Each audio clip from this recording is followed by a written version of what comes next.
Corporate दुनिया के इस खास एपिसोड में पेश है भारत और दुनिया के कुछ खास देशों के गोल्ड रिजर्व्स के बारे में एक्सक्लूसिव जानकारी। दुनिया के विभिन्न देशों के गोल्ड रिजर्व एक महत्वपूर्ण फाइनेंशियल इंडिकेटर होते हैं जो सेंट्रल बैंक्स में रखे जाते हैं। ये रिजर्व मुद्रा को स्थिरता, मुद्रास्फीति से सुरक्षा, जियोपॉलिटिकल रिस्क और फॉरेक्स रिजर्व में डाइवर्सिफिकेशन के लिए इस्तेमाल होते हैं। वर्ल्ड गोल्ड काउंसिल यानी WGC और IMF के डेटा के अनुसार 2025-26 की लेटेस्ट रिपोर्ट्स में कुल वैश्विक आधिकारिक गोल्ड रिजर्व लगभग 36,000 टन के आसपास है। इसमें US और यूरोप का हिस्सा 60% से ज्यादा है। टॉप देशों की रैंकिंग में अमेरिका सबसे ऊपर है जिसके पास 8,133 टन से ज्यादा गोल्ड है।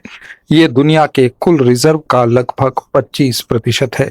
ये रिजर्व वर्ल्ड वॉर फर्स्ट के बाद से स्थिर है और अमेरिका इसे फोर्ट नॉक्स और दूसरी सुरक्षित जगहों पर रखता है। सोने का ये भंडार अमेरिकी डॉलर की वैश्विक विश्वसनीयता को मजबूत बनाता है। गोल्ड रिजर्व का शेयर फॉरेक्स में 77 से 80% तक है। दूसरे नंबर पर है जर्मनी जिसके पास 3,350 से 3,352 टन सोना है।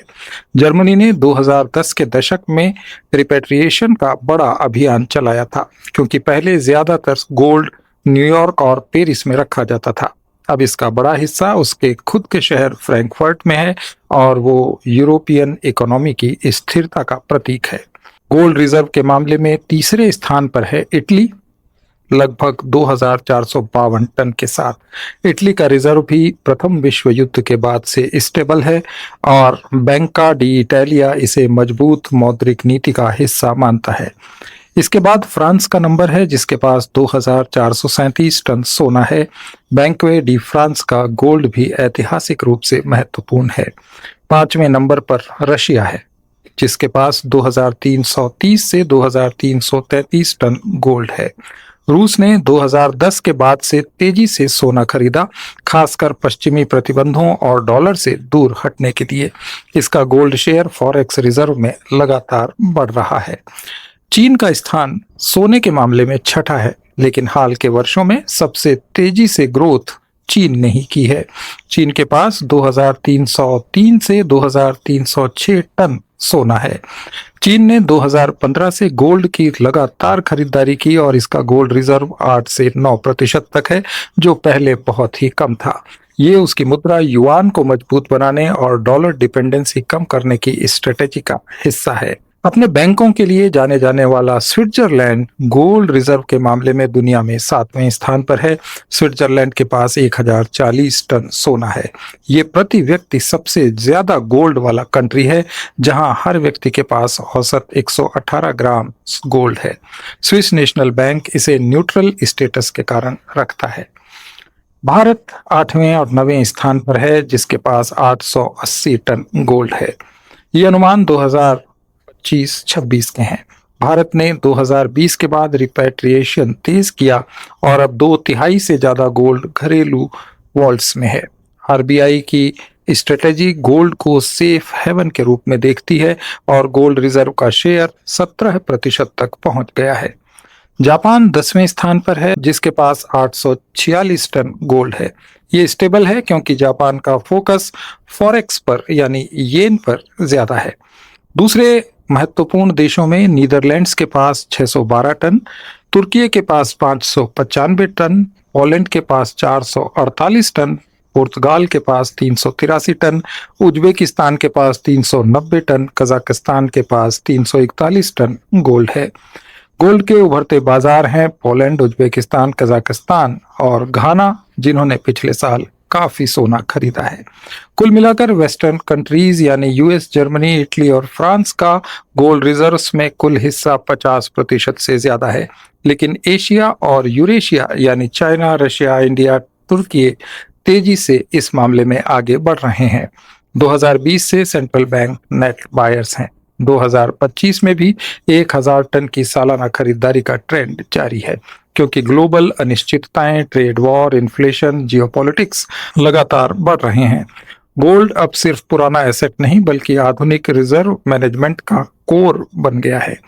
और अब बात करते हैं भारत के गोल्ड रिजर्व की। रिजर्व बैंक ऑफ इंडिया के गोल्ड रिजर्व का इतिहास भारत की आर्थिक यात्रा का एक महत्वपूर्ण हिस्सा है, जो आजादी के बाद से लेकर आज तक के उतार चढ़ाव को दिखाता है। आरबीआई 1935 में स्थापित हुआ था और शुरुआत से ही गोल्ड रिजर्व को फॉरेन एक्सचेंज रिजर्व का एक प्रमुख हिस्सा माना गया। 1950 से 60 के दशक में भारत के पास गोल्ड रिजर्व काफी कम था, सिर्फ 100 से 200 टन के बीच, क्योंकि इकोनॉमी मुख्य रूप से इंपोर्ट पर निर्भर थी और फॉरेक्स रिजर्व बहुत कम थे। उस समय नोट जारी करने के लिए प्रोपोर्शनल रिजर्व सिस्टम था, जिसमें 40% सोना और फॉरेक्स रखना जरूरी था। लेकिन 1956 में इसे मिनिमम रिजर्व सिस्टम में बदल दिया गया ताकि मुद्रा का विस्तार आसान हो सके। 1990 के दशक में भारत ने गंभीर आर्थिक संकट का सामना किया। फॉरेक्स रिजर्व इतने कम हो गए कि सिर्फ कुछ हफ्तों के इंपोर्ट को कवर कर सकते थे। 1991 में पीवी नरसिंहा राव सरकार ने 46.91 टन सोना बैंक ऑफ इंग्लैंड और दूसरे विदेशी बैंकों में गिरवी रखा था, इसलिए कि आईएमएफ से लोन मिल सके और संकट से निपटा जा सके। ये भारत के इतिहास का सबसे काला अध्याय था, जहां गोल्ड रिजर्व को प्लेज किया गया। लेकिन 1990 के बाद सुधारों के साथ गोल्ड रिजर्व बढ़ने लगे। 2000 तक गोल्ड रिजर्व औसत 357 टन के आसपास था, जो 2001 में सबसे निचले स्तर पर पहुंचा। 2000 के बाद आरबीआई ने गोल्ड को स्ट्रेटेजिक एसेट के रूप में देखना शुरू किया। 2009 में एक बड़ा कदम उठाया गया। आईएमएफ से 200 टन सोना खरीदा गया, जो उस समय $6.7 बिलियन का था। ये खरीदारी ग्लोबल फाइनेंशियल क्राइसिस के दौरान हुई और आरबीआई की इस सोच को दिखाती थी कि गोल्ड डॉलर डिपेंडेंसी कम करने का अच्छा तरीका है। 2010 के बाद से आरबीआई नियमित रूप से सोने की खरीद करने लगा। इसमें 2018 से तेजी आई। 2020 तक भारत का गोल्ड रिजर्व 695 टन तक पहुंच गया था। इसमें से ज्यादातर बैंक ऑफ इंग्लैंड और बीआईएस में रखा था। घरेलू स्टोरेज सिर्फ 292 टन था। 2020 के बाद कोविड और ग्लोबल अनिश्चितताओं जैसे रूस यूक्रेन वॉर और अफगानिस्तान संकट ने आरबीआई को अपना सोना अपने घर लाने पर फोकस करने के लिए मजबूर किया। 2022-23 से तेजी से रिपैट्रिएशन शुरू हुआ और 274 टन से ज्यादा गोल्ड भारत लाया गया। मार्च 2023 तक ये 794 टन था। 2024 में 822 टन और 2025 में ये लगभग 880 टन पहुंच गया। पिछले साल सितंबर तक देश का गोल्ड रिजर्व 880.18 टन था, जिसमें 575 टन से ज्यादा घरेलू तिजोरियों में सुरक्षित था। ये 2/3 से ज्यादा हिस्सा है। विदेशों में अब भारत का सिर्फ 290 टन सोना बैंक ऑफ इंग्लैंड और बीआईएस में रखा हुआ है। पिछले साल गोल्ड प्राइस रैली ने वैल्यू को नई ऊंचाई पर पहुंचाया। अक्टूबर में पहली बार $100 बिलियन का आंकड़ा पार किया, जो 102.365 बिलियन तक पहुंचा। गोल्ड का शेयर फॉरेक्स रिजर्व में 14.7% हो गया, जो 1996-97 के बाद सबसे ज्यादा है। पिछले डिकेड में गोल्ड शेयर 7% से बढ़कर 15% के करीब पहुंचा। दिसंबर तक ये वैल्यू $111 बिलियन से ज्यादा थी और टोटल रिजर्व में गोल्ड का योगदान 17 से 18% हो गया। आरबीआई की रणनीति अब डाइवर्सिफिकेशन पर है। डॉलर से दूर हटकर गोल्ड, एसडीआर्स और दूसरे एसेट्स में बैलेंस। गोल्ड निश्चित रूप से सेफ हेवन है, जो जियोपॉलिटिकल रिस्क के दौरान वैल्यू बढ़ाता है। भारत अब दुनिया के टॉप 8 से 10 गोल्ड होल्डर्स में शुमार है और प्रति व्यक्ति गोल्ड कम होने के बावजूद कुल मात्रा अच्छी है। भारत में हर व्यक्ति के पास औसत 0.6 ग्राम सोना है। भविष्य में आरबीआई गोल्ड खरीद को जारी रख सकता है, लेकिन थोड़ी धीमी चाल से, क्योंकि वैल्यूएशन गेन पहले से ही काफी बड़ा बूस्ट दिखाई दे रहा है। ये इतिहास दिखाता है कि आरबीआई ने संकट से सीखा। 1991 में गिरवी रखने से लेकर आज के रिपैट्रिएशन तक गोल्ड अब सिर्फ रिजर्व नहीं, बल्कि नेशनल सिक्योरिटी और आर्थिक स्वतंत्रता का प्रतीक बन गया है।